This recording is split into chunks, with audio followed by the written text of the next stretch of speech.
Alors bonjour, on est avec Philippe Moucheboeuf. Donc il nous présente son nouveau jeu, Fief England, c'est ça? Pour des parties de 2 à 4 joueurs d'environ 2 heures, édité chez International Team. C'est ça. Alors est-ce que vous pouvez nous parler un petit peu du jeu? Oui, j'ai le plaisir de vous présenter. Donc là, c'est la nouvelle édition de Fief. Parce que Fief, c'est un jeu que certains d'entre vous connaissent déjà, puisque la première version est sortie en 84. On fêtera l'année prochaine les 40 ans. J'ai la chance que le jeu existe toujours, mais je l'ai beaucoup retravaillé là pour cette nouvelle sortie, puisqu'on a quitté le Royaume de France. La dernière édition, c'était la 5e chez la société Asynchron, et c'était sur le Royaume de France. Là, maintenant, on est sur le Royaume d'Angleterre.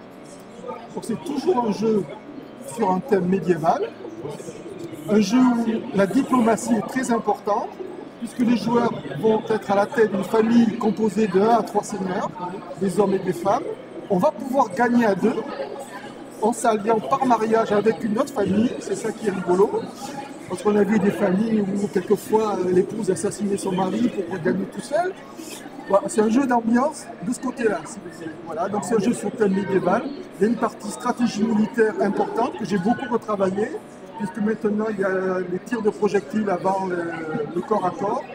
Donc il y a des bombardes, il y a des trébuchets, il y a des archers. On peut engager aussi des mercenaires, ce qui est une nouveauté par rapport au fief précédent. Il y a une nouvelle calamité importante, puisqu'on est en Angleterre, c'est l'invasion des Vikings.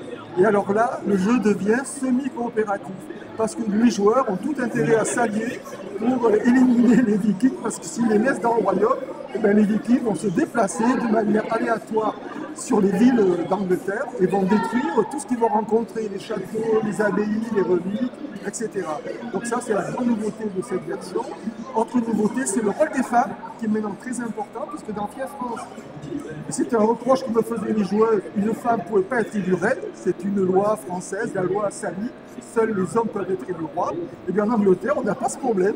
On peut présenter une dame et elle peut être élue, et c'est ça qui est vraiment un grand changement par rapport aux versions précédentes.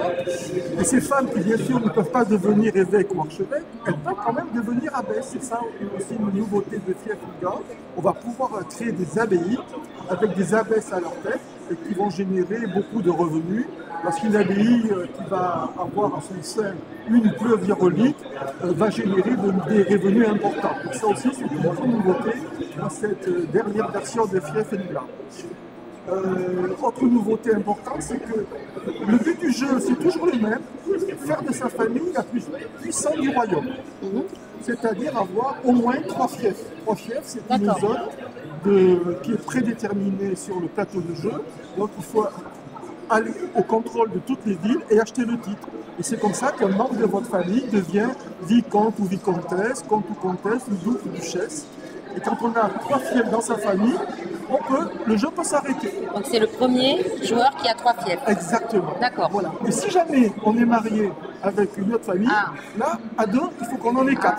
Voilà. Ah oui, à 2. Alors ça peut être 2 et 2, ou 3 et 1, ou 4 et 0, voilà. Mais vraiment, c'est un jeu où on peut gagner à 2. Ça devient un jeu coopératif de côté-là, en équipe. Il y a plusieurs possibilités. Il y a plusieurs possibilités. Voilà. J'avais un reproche, tous les gens me disaient des Fief, c'est un jeu super, seulement il est un peu long. Il dure plusieurs heures. Donc mon travail, ça a été un petit peu de le recentrer. Donc là, dès le 5e tour, si un joueur atteint l'objectif de 3 ou 4, le jeu peut s'arrêter. Alors qu'avant, il fallait absolument arriver à ces 3 fiefs. Donc là, au bout du 5e tour, même si on n'en a que 2, eh bien, en fonction du temps dont on dispose, on peut choisir d'arrêter, quitte à refaire une autre partie si vraiment on est en balle. Mais enfin voilà, la grande nouveauté, c'est qu'à partir du 5e tour, on peut, la partie peut s'arrêter, alors qu'avant, pour arriver aux 3 points de victoire, aux 4 points de victoire, les gens, ils faisaient des tours. Dès qu'on voyait que quelqu'un allait arriver à remplir ce challenge, tout le monde se jetait contre lui, et donc la partie, elle continuait. Alors si dans les années 80, une soirée de 4 ou 5 heures, c'était pas un problème, en 2023, c'est plus tout à fait pareil. Alors, si les gens veulent faire des longues parties, bien sûr, ils font, ils peuvent dépasser. Ça reste assez souple, finalement. C'est assez souple, tout à fait, voilà. Et on va retrouver, ce qui a plaisir, on va pouvoir lancer cette fois-ci, c'est des pigeons voyageurs qu'on va pouvoir jouer. et on va prendre un joueur à témoin et on va aller dans une pièce à côté, discuter le bout de gras, mettre en place une stratégie, s'échanger des cartes ou de l'argent et revenir à la table pour continuer à jouer. Là, c'est une petite, C'est intéressant parce qu'il y a vraiment le côté sociétal finalement. Ça, tout à fait. Voilà. Pour moi, un jeu, c'est d'abord de l'interactivité. Il y a quelqu'un qui a dit le jeu parfait, c'est le jeu où autour d'une table, on tisse des liens conviviaux. Voilà, c'est l'interactivité qui est super importante. Et où on peut vivre des choses qu'on ne vivrait pas dans la vie réelle. Donc les trahisons, des choses comme ça. Oui. Ça, c'est le jeu parfait. C'est pas de moi. S'immerger. Voilà, on s'immerge. Voilà. On joue un rôle. Il y a un petit côté jeu de rôle, sauf que le scénario, il n'a pas déjà été établi par quelqu'un. C'est vous avez tous les éléments pour faire votre propre scénario. En fonction de votre choix de stratégie, d'aller sur une ville plutôt qu'une autre, de jouer une carte plutôt que de s'allier ou pas, de trahir ou pas, c'est vous qui décidez. Il n'y a pas quelqu'un qui a fait le scénario à votre place, c'est vous qui créez l'histoire. Et normalement, ça vous fait de jolis souvenirs. Tous les gens qui ont joué à Fier, ils en parlent des mois après de la partie qu'ils ont réalisée parce que c'était important. Voilà, c'est pour ça que je suis content de vous présenter la 6e édition avec ce thème de l'Angleterre, voilà, qui m'a permis Et donc, il devrait sortir donc, dans le courant de l'année, c'est voilà, ça? Alors, normalement, j'espère pouvoir faire un financement participatif au mois d'avril, avril-mai. Voilà, il va sortir en anglais et en français. Oui. J'espère pouvoir le distribuer dans d'autres pays, puisque là, il était déjà sorti en espagnol, en portugais, etc. On est en discussion avec d'autres partenaires. Je suis très content du travail qui a été fait par le responsable du design. Là, je peux citer Laurent Jordan, qui a fait des choses, vous allez voir, il y a de très jolies cartes. Les gens sont très surpris de la qualité des dessins. On a gardé, regardez si vous voulez. Voilà, c'est vrai que c'est un très très beau matériel de jeu. Alors là, il y a une nouveauté, qu'il n'y en ait pas une, parce que dans les versions précédentes, il y avait déjà des plateaux individuels. Donc là, on repart sur les plateaux individuels. Oui. Bon, la différence, c'est que maintenant, on est limité à 3 seigneurs. Inspiré des enluminures du Moyen-Âge. Hein. Exact, bravo, tout à fait. Donc c'est vraiment... Je suis très content du travail qui a été fait.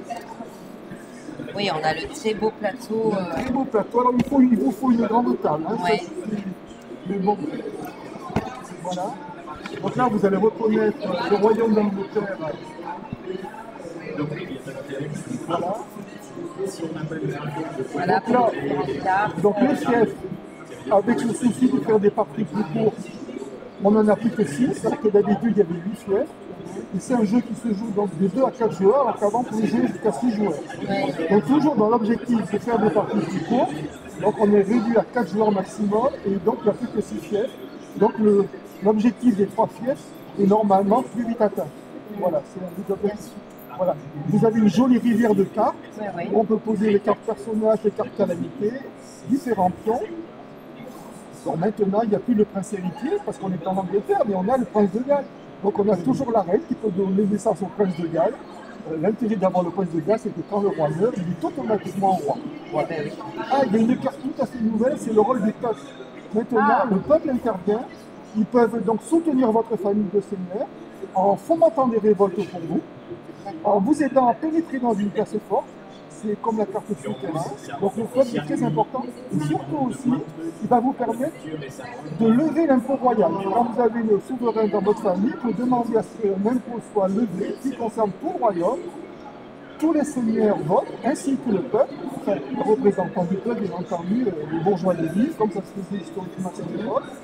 L'argent, ces 12 écus, est récupéré par le roi ou la reine, qui en fait après ce qu'il veut. Donc soit il garde tout pour lui, soit il le distribue aux autres joueurs. D'accord. C'est comme il le sent.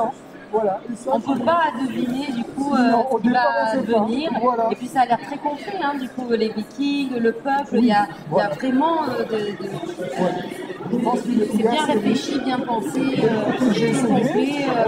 On a fait presque un an de test Ah oui, ça a l'air. pour le mettre au point. On est obligé de... J'en ai hâte de nous de le tester. Hein. Ah ouais, c'est gentil. Voilà. Oui, bon. Les deux présentations que j'ai fait là récemment, parce qu'il est sorti il y a très peu de temps, le festival de Lacanau et le festival de Sarlat, les gens ont beaucoup aimé, j'étais très content. Et surtout, il y a des gens qui connaissaient Fief précédemment, qui ont découvert le nouveau Fief, et ils ont complètement validé tout Voilà, le ils n'ont pas nouveauté. été déçus Donc d'un parce côté, que ça m'a rassuré. voilà, Pour moi, parce que c'était même si ce important. sont des experts, en fait, il y a quand même De la nouveauté, voilà, de la qui leur donne nouveauté envie de rejouer. Oui. Voilà. Et surtout, ils ont validé tous les changements, parce qu'il y en avait quand même pas mal. Donc pour moi, c'était vraiment un plus. Ah ben, il y a plus qu'à, hein. Je remercie Vraiment, on a hâte au de- festival de Sarlat. Voilà. Parce que je souhaitais vous montrer aussi, c'est les cartes, parce que je trouve Oui. que les cartes, vous voyez, il y a un gros travail au niveau des cartes. Donc vous avez dit l'illustrateur. Alors, c'est Marion, Mylon, pardon, c'est un illustrateur brésilien. D'accord. Voilà. Donc, vous voyez, Ah oui, oui, on voit les détails. Donc si on voilà, peut voir, chaque carte seigneur, vous voyez, il y a des une qualité hommes, d'illustration. il y a aussi des femmes. Voilà. Avec des prénoms anglais, avec des blassons anglais pour rester dans le thème. Et là, par exemple, vous voyez, ça, c'est la nouvelle carte soleil. D'accord. Et puis bon, l'iconographie est claire. Hein, on voit effet immédiat, le cartouche. Voilà, Donc, tout à ça- fait, tout à fait. Et alors, j'ai une grande nouveauté, des cartes à trous. D'accord. D'après vous, à quoi va servir cette carte? Alors celle-là, elle est Peut-être pour déguiser, je ne sais un pas. peu. Regardez celle-là aussi, ça va vous aider peut-être, je ne sais pas. Oui, pour changer de. Ah, ben pour changer de statut, certainement, pour Exact, devenir bravo, reine ou abbesse. Voilà. Voilà. Quand une femme devient abbesse, on lui pose cette Ah, carte ben dessus, et comme ça on sait que, voilà, Ben oui. Effectivement. comment elle s'appelle, Annabelle est abbesse. Et si jamais elle a épousé le roi, elle devient la reine consort. Ah oui. Mais j'ai une autre carte pour la reine qui a été élue reine, donc il y a tous les pouvoirs du roi. Vous voyez, la couronne n'est pas tout à fait la Ah même. oui. Voilà, donc elle a tous les pouvoirs du roi, elle a droit aux gardes royaux, elle a droit de lever l'impôt si elle le souhaite. Voilà, donc c'est une petite D'accord. invention du responsable du design, de Laurent, là, c'est une carte à trous. C'est très malin. Je trouve que c'est très malin aussi. Voilà. Et à l'usage, ça marche bien. Ah oui. Voilà. Donc, vous voyez des petits changements, surtout dans la qualité des cartes. Voilà, c'est Bah, donc. écoutez, vous nous c'est avez quand donné même envie, une j'espère que vous aussi. Et puis on a hâte de tester ce jeu. Donc on espère au plus tard, on espère avril, mais bon, on sera patient. Je le souhaite aussi. Bah écoutez, merci beaucoup. Mais c'est moi qui vous remercie. Et puis à bientôt. Voilà, à bientôt. Merci. Merci.